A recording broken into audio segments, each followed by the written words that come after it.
தமிழகத்தினுடைய முதலமைச்சராக திரு C Joseph Vijay அவர்கள் பதவியேற்றதற்கு பிறகு தமிழகத்தின் மீதும் திரு சி ஜோசப் விஜய் அவர்களுடைய நிர்வாகத்தின் மீதும் ஒரு கடுமையான ஒரு அதீதமான எதிர்பார்ப்பு நம்பிக்கையும் ஈழத்தமிழர்களுக்கு வந்திருக்கிறது. தளபதி விஜயிடம் இருந்து அல்லது தமிழக அரசிடம் இருந்து ஈழத்தமிழர்கள் எதிர்பார்க்கின்ற எதிர்பார்ப்புகள் என்னென்ன, நிறைவேற்றப்பட வேண்டும் அல்லது அவர்கள் இலங்கை அரசுக்கு அழுத்தம் கொடுக்க வேண்டும் என்று சொல்லி எதிர்பார்த்து காத்திருக்கின்ற விடயங்கள் என்னென்ன, அது நிறைவேறுமா இல்லையா என்பது பற்றி நிறைய விஷயங்களை இந்த வீடியோ பதிவில் பேச போகின்றோம். வாங்க நண்பர்களை, வீடியோக்குள்ள போய் என்னென்னன்றதை ஒன்றொன்றாக பார்க்கலாம். Welcome to JC centre. நான் ஜெயா. நண்பர்கள் எல்லோருக்கும் அன்பு வணக்கம். தமிழகத்தில் பார்த்தீங்கன்னு சொன்னால் 40 வருடங்களுக்கு முன்னர் ஆட்சி செய்த எம்ஜிஆரினுடைய ஆட்சி மீண்டும் தமிழகத்துக்கு வர வேண்டும். நலிவுற்ற ஏழை எளிய மக்களுக்கு சரியான உதவி திட்டங்களும் வசதி வாய்ப்புகளும் அவர்களுக்கான அரசியலும் மேற்கொள்ளப்பட வேண்டும். மக்கள் எம்ஜிஆரை விஜயினுடைய உருவத்திலே பார்க்க தொடங்கினார்கள். விஜய் அவர்களை நவீனத்தினுடைய எம்ஜிஆர் என்று சொல்லியும் தமிழக மக்கள் ஓரளவுக்கு சிந்திக்க தொடங்கினார்கள். இதே மாதிரியான ஒரு நம்பிக்கை இப்ப ஈழத்தமிழர்களாகிய எங்கள் மீதும் வருவதற்கான காரணம் என்னன்னு சொன்னால், இப்ப இருக்கிற விஜய் அவர்கள் மீது அதீதமான நம்பிக்கையை வைக்கிறதுக்கு காரணம் என்னன்னு சொன்னால், எம்ஜிஆர் அவர்கள் ஈழத்தமிழர்கள் மீது ஒரு அன்பும் பாசமும் பற்றும் கொண்டவர். ஈழத்தமிழர்களுடைய உரிமைகளை வென்றெடுக்க வேண்டும், ஈழத்தமிழர்களுக்கு சரியான உரிமை போய் சேர வேண்டும், அவர்கள் இலங்கை மண்ணிலே ஒரு அரசியல் உரிமையோட கௌரவமாக வாழ வேண்டும் என்று சொல்லி உளப்பூர்வமாக விரும்பிய ஒரு அரசியல் தலைவர் எம்ஜிஆர் தான். ஈழ விடுதலை போராட்டத்துக்கான ஆதரவாக இருக்கட்டும், தேசிய தலைவர் மேதகு மீது வைத்திருந்த பற்று, அன்பு, நம்பிக்கையாக இருக்கட்டும், ஈழ விடுதலை போராட்டத்திற்கு அவர் செய்த பண உதவி மற்றும் ஏனைய அரசியல் சார்ந்த உதவிகளாக இருக்கட்டும், ஈழ தமிழர்கள் மீது அப்போதிருந்த இந்திய மத்திய அரசு இலங்கை அரசோடு சேர்ந்து முன்வைத்த ஒரு கண் துடைப்பு அரசியல் தீர்வு திணிப்பாக இருக்கட்டும், இவற்றில் இருந்தெல்லாம் ஈழத்தமிழர்கள் வெற்றி பெறுவதற்கு மிக முக்கியமான முதுகெலும்பாக இருந்து செயற்பட்டவர் எம்ஜிஆர்.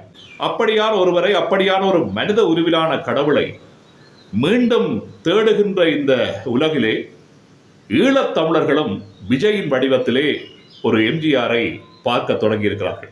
ஆனால் இந்த முறை ஈழத்தமிழர்கள் எம்ஜிஆர்கிட்ட இருந்து எதிர்பார்த்த மாதிரியான அந்த காலத்துக்கு பொருத்தமான உதவி திட்டங்களை விஜயிடம் இருந்து எதிர்பார்க்க முடியாது, அப்படி எதிர்பார்க்கவும் இயலாது.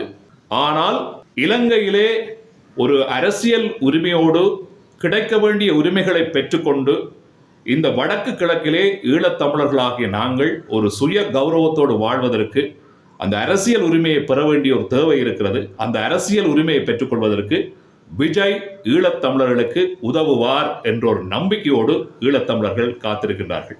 அதற்கு ஏற்றது போல விஜய் அவர்களும் பார்த்தீங்கன்னு சொன்னால், இந்த முள்ளிவாய்க்கால் நினைவேந்தல் கடந்த மே 18 உலகம் முழுவதும் உணர்வு பூர்வமாக அனுஷ்டிக்கப்பட்ட இந்த நிகழ்ச்சியில விஜய் அவர்களும் முள்ளிவாய்க்கால் எமது உறவுகளினுடைய நினைவுகளையும் அவர்களுடைய கவலைகளையும் கஷ்டங்களையும் நாங்கள் எங்களுடைய இதயத்தில் தாங்குவோம், ஏந்துவோம் என்ற மாதிரி ஒரு வலி நிறைந்த அந்த வார்த்தைகளை உதிர்த்து விட்டிருந்தார்.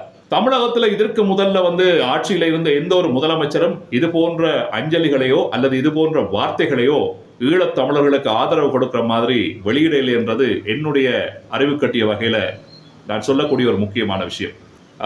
ஜெயலலிதா ஜெயராம் அவர்கள் தமிழகத்தினுடைய முதலமைச்சராக இருந்த போது சட்டசபையில ஒரு தீர்மானம் ஒன்றை நிறைவேற்றி இருந்தார். ஆனால் அந்த தீர்மானம் எங்க போச்சுது, இப்ப எங்க கிடக்குதுன்றே தெரியல. இப்பையும் கூட சட்டசபையில முள்ளிவாய்க்கால் அல்லது ஈழத்தமிழர்கள் சம்பந்தப்பட்ட அந்த இன அழிப்பினுடைய விடயங்களை உள்ளடக்கி ஒரு தீர்மானம் ஒன்றை விஜய் அவர்களும் சட்டசபையில நிறைவேற்ற வேண்டும் என்று சொல்லி ஈழத்தமிழர்கள் எதிர்பார்க்கிறத பார்க்கக்கூடியதாக இருக்கிறது. இதைவிட பாத்தீங்கன்னா, இந்த தமிழ் தேசிய பரப்புல தமிழ் தேசிய அரசியல் பேசுகின்ற கட்சிகளுடைய தலைவர்கள், உறுப்பினர்கள் என்று பலர் தங்களுடைய வாழ்த்து செய்தியை விஜய் அவர்களுக்கு அனுப்பியிருந்தார்கள். உங்களோடு இணைந்து பணியாற்றுவதற்கு நாங்கள் விருப்பத்தோடு இருக்கிறோம், ஆர்வத்தோடு இருக்கிறோம் என்ற மாதிரியான பல விஷயங்களை உள்ளடக்கி வாழ்த்து செய்தியை கூறியிருந்தது கூட ஈழத்தமிழர்களுடைய எதிர்பார்ப்பை வெளிப்படுத்துகின்ற செயற்பாடாக அமைகிறது. விஜய் மீதான இன்னும் ஒரு ஈழத்தமிழர்களுடைய எதிர்பார்ப்பு என்னன்னு கேட்டீங்கன்னா, 1987ஆம் ஆண்டுல இலங்கை இந்திய உடன்படிக்கையின்படி மாகாண சபை முறைமைகள் 13வது அரசியல் சீர்திருத்தம் என்று நிறைய விஷயங்களை உள்ளடக்கி ஈழத்தமிழர்கள் மீது ஒரு அரசியல் தீர்வை இந்தாப்பார் கொடுக்கிறேன் என்று சொல்லி அப்போது மத்திய அரசாங்கத்தில் இருந்த காங்கிரஸ் தலைமையிலான அரசினுடைய தலைவர் ராஜீவ் காந்தி அவர்கள் அப்போது இலங்கையினுடைய ஜனாதிபதியாக இருந்த ஜே.ஆர். ஜெயவர்தன அவர்களோடு ஒரு உடன்படிக்கை வந்திருந்தார். அப்போது எங்கள் தேசிய தலைவர் மேதகு அவர்கள் இந்த உடன்படிக்கை எதிர்த்தார். இருந்தாலும் அதையும் மீறி அந்த உடன்படிக்கை நிறைவேற்றப்பட்டது. அதுல இருக்கிற முக்கியமான விஷயம்தான் இந்த மாகாண சபை முறைமை. அது ஒரு கண் துடைப்பு நாடகமாக இருந்தது. இப்போது வரைக்கும் பாத்தீங்கன்னா இந்த 13வது அரசியல் சீர்திருத்தத்தில் இருக்கக்கூடிய காணி போலீஸ் அதிகாரங்கள் இதுவரைக்கும் நடைமுறைப்படுத்தப்படையில. இந்த உடன்படிக்கை செய்யப்பட்டு பாத்தீங்கன்னா கிட்டத்தட்ட 40 வருடங்களை நெருங்கி கொண்டிருக்கிறது. ஆனால் அதுல இருக்கிற முக்கியமான விடயங்கள் இதுவரைக்கும் நடைமுறைப்படுத்த இல்லை. மாகாண சபை முறைமை கூட இலங்கையில இல்லாமல் செய்யப்படும் எதிர்காலத்தில் என்ற பேச்சுக்களும் அவ்வப்போது அடிவர்றதை பார்க்கக்கூடியதாக இருக்கிறது. இப்போது வரைக்கும் பாத்தீங்கன்னா மாகாண சபைகளுக்கான தேர்தலே இதுவரைக்கும் வைக்கப்படையில்லை. அந்த எல்லை நிர்ணய பிரச்சனையில் அது ஈடுபட்டு கொண்டே இருக்கிறது. அண்மையில கூட அரசு அறிவித்தது இந்த 2026ஆம் ஆண்டு முடிவதற்குள் மாகாண சபை தேர்தல் வைக்கப்படும் என்று சொல்லி ஒரு கருத்தை வெளியிட்டிருந்தது. ஆனால் இந்த வருடத்தினுடைய அரை பகுதியிலே நாங்கள் இருக்கிறோம். இதுவரையில் அந்த தேர்தல் வைப்பதற்கான எந்த சமிக்கைகளும் தென்படையில்லை. ஆகவே மாகாண சபை தேர்தல்களும் பிற்போடப்படுகிறது, காணி போலீஸ் அதிகாரங்களும் இல்லாமல் செய்யப்பட்டிருக்கிறது. அப்படி இருக்கிற போது இந்த 13வது திருத்த சட்டம் என்றது என்னத்துக்கு என்ற ஒரு கேள்வி இருக்கிறது. எப்போதும் ஈழத்தமிழர்கள் இந்தியாட்ட வினயமாக கேட்கிற விஷயம், இந்த 13வது அரசியல் சீர்திருத்தத்தை எப்படியாவது இலங்கைக்கு முழுமையாக நடைமுறைப்படுத்துறதுக்கு அழுத்தம் கொடுங்க என்று எப்போவுமே சொல்வார்கள். ஆனால் அது சாத்தியமே படுறதில்லை. இப்ப பாத்தீங்கன்னா இந்த 13வது அல்லது மாகாண சபை முறைமையை வடக்கு கிழக்குல பூரணமாக நிறைவேற்ற வேண்டும் என்று சொல்லி மக்கள் எதிர்பார்க்கிறதுக்கு என்ன காரணம் என்றால், தமிழகத்துல விஜய் நிறுவி இருக்கிற அரசுல காங்கிரஸ் என்பது ஒரு பங்காளியாக அந்த ஆட்சியில பங்கெடுத்திருக்கிற ஒரு கட்சியாக இருக்கிறது. ராகுல் காந்தி விஜயனுடைய நெருக்கமான நண்பராக இருக்கிறார். இப்ப தமிழகத்துல தமிழக வெற்றி கழகத்தோடு காங்கிரஸ் மற்றும் ஏனைய உதிரி கட்சிகளும் சேர்ந்திருந்தாலும் காங்கிரஸ் ஒரு முக்கியமான பங்கு வகிக்கிறது. இந்த 13வது அல்லது மாகாண சபை முறைமையை கொண்டு வரதுக்கு முக்கியமான கட்சியே ராஜீவ் காந்தி தலைமையிலான காங்கிரஸ். ஆகவே விஜய் அவர்கள் நெருக்கமாக ராகுல் காந்தியோட பழகிறதுனால விஜய் இந்த விஷயத்தை ஈஸியாக ஹேண்டில் பண்ணி ஈழத்தமிழர்களுக்கு அந்த 13வது அல்லது மாகாண சபை முறைமையை வடக்கு கிழக்குல பூரணமாக அமுல்படுத்துவதற்கு அழுத்தம் கொடுக்கலாம். அப்படி அழுத்தம் கொடுக்கிற போது ராகுல் காந்தி ஊடாக இலங்கை அரசாங்கத்துக்கு அது ஒரு அழுத்தமாக வர வடக்கு கிழக்கு மக்களுக்கு சாதகமான முடிவுகள் வர்றதுக்கு சந்தர்ப்பம் இருக்கிறது என்ற அடிப்படையில் ஈழத்தமிழர்கள் ஒரு எதிர்பார்ப்போடு காத்திருக்கின்றார்கள்.